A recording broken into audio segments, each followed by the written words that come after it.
শতকের দিকে মানে যখনকার সময় রেসিং সেক্টরটা আস্তে আস্তে ডেভেলপ হওয়া শুরু হয়েছে, ঠিক তখনকার সময়ে এই জান আরদেন যে ব্যক্তিবর্গ রয়েছে তার কবুতর তখনকার সময়েই মেসির এক্সট্রিম লেভেলের লং ডিস্টেন্স থেকে কামব্যাক করতে পারত। আর যদি কোনো ব্রিড অল্প সময়ের ভিতরে অনেক বেশি জনপ্রিয় হয়ে ওঠে এবং নামটা অনেক তাড়াতাড়ি ছড়িয়ে যায় সমগ্র কবুতর প্রেমীর কাছে, সেই কবুতরের ব্রিড নামই হচ্ছে জান আরদেন, যেটা এখন অনেকের মুখে শুনতে পাওয়া যায় না বললেই চলে। নাম ডাক শোনা যায় না তা তো অনেক দূরেরই কথা, বর্তমান সময়েও এই জান আরদেন ব্রিডটা কিন্তু সবার কাছে অ্যাভেলেবেল নেই। জান আরদেনের কবুতরের ভিডিও আমি এর আগে আরও কয়েকবার আপলোড করেছিলাম, হয়তোবা এটাই আমার সর্বশেষ আপলোড এবং আপডেট হবে জান আরদেন কবুতর সম্পর্কে। জান আরদেন কবুতরকে মূলত বলা হয় কবুতরের চোখের রাজা অথবা কবুতরের চোখের মণি, মানে তার চোখের যে আইবল থাকে ইনসাইড অ্যান্ড আউটসাইড, এক কথায় এত ব্রাইট থাকে এবং এতটা দেখার মতো থাকে যেটার বর্ণনা দিয়ে আমি শেষ করতে পারবো না। ভালো করে পুরো ভিডিও মনোযোগ দিয়ে দেখুন এবং জান আরদেন সম্পর্কে ছোট্ট একটা গল্প শুনুন। থেকে স্পেশাল বিষয় হচ্ছে তার চোখ। রেজাল্ট তো রয়েছে, কালারও রয়েছে, মানে কবুতরের যে কালার থাকে, কিন্তু সব থেকে আকর্ষণীয় বিষয় হচ্ছে এই কবুতরের চোখ। আর দিন যে ব্লাড নামকরণ করা হয়েছে, মানে কবুতরের একটা ব্লাড লাইন, তো সেই নামটা মূলত একজন ব্যক্তিবর্গের, আর তার নাম অনুসরণ করে এই কবুতরের ব্লাড লাইনের নামকরণ করা হয়েছে জান আরদিন। এবং তার মধ্যে যথেষ্ট পার্থক্য রয়েছে অন্য সব রেসিং পিজন থেকেও।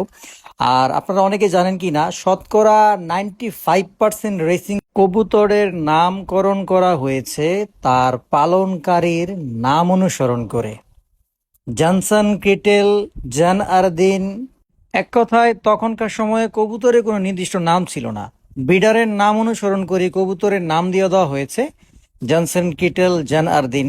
ব্লাড লাইনও সেটাই, এই একই জিনিসগুলা বলে দেওয়া হয়েছে এবং সেইটাই নির্ধারণ করে সারা বিশ্বে প্রচারিত হয়েছে। আরেকটা বিশেষ তথ্য দিয়ে রাখি, মানে জান আরদিন ব্লাড লাইন মানেই হচ্ছে চোখ আকর্ষণীয় হবে, সব ক্ষেত্রে তা না, কিছু কিছু কবুতরের চোখ একটু সাধারণ টাইপের হয়ে থাকে কিন্তু তার রেজাল্ট হয় অসাধারণ। এই হচ্ছে জান আরদিন, যার জন্ম 1893 সালে 6 নভেম্বর ওস্টার হাউট শহরে মার্টিনাস আর্ডেন এবং লুসিয়া শোয়েনমেকারদের কাছে জন্মগ্রহণ করেন। জান আরদেনের জন্মের কিছু বছর পরে সে যখন পশু পাখি চিনতে শুরু করলো, ঠিক তখন লক্ষ্য করে দেখা গেল সে এই প্রাণীকুলের প্রাণীদের প্রতি খুব যত্নশীল এবং কি এই রেসিং পিজন মানে হোমিং পিজনের প্রতি তার আলাদা একটা টান রয়েছে।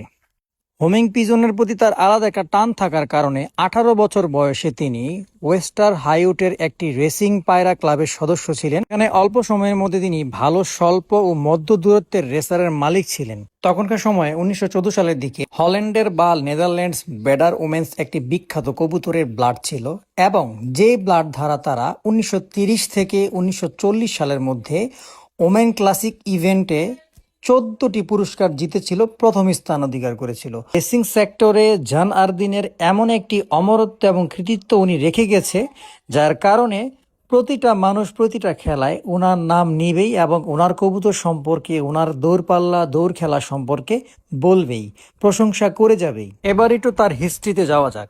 দ্বিতীয় বিশ্বযুদ্ধের আগে জুলস রুয়েকার্টের একটি অত্যন্ত শক্তিশালী চরম দূরত্বের রেস ছিল এবং তিনি ইনব্রিডিং এর পক্ষে ছিলেন। তিনি একজন সাধারণ মানুষ ছিলেন যা কখনো প্রচারের খোঁজ করেননি। তার সূক্ষ্ম প্রজননের মাধ্যমে 1920 থেকে 1930 সালের মধ্যে তিনি তেমন একটা বিখ্যাত হননি, কিন্তু সে মনে করত বেলজিয়ামদের সেরা কবুতরের সাথে তার কবুতর সম্পূর্ণ প্রস্তুত ছিল রেসিং খেলায় অংশগ্রহণ করার জন্য।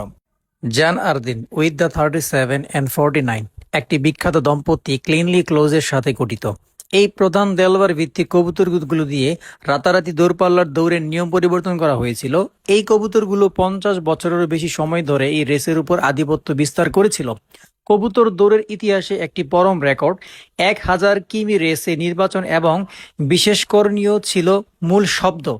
এর সাফল্য করেছিল অসাধারণ, কারণ সেই রেসে অংশগ্রহণ করেছিল জান আরদানের কবুতর এবং সেখান থেকে নির্বাচনী ফলাফল শোনার পর সাফল্যের সৃষ্টির দিকে এগিয়ে যায় জান আরদানের কবুতর। তো যাই হোক, আজকের ভিডিও পর্যন্তই ছিল। কখনো আবার নতুন কোনো চমক কিছু নিয়ে হাজির হব।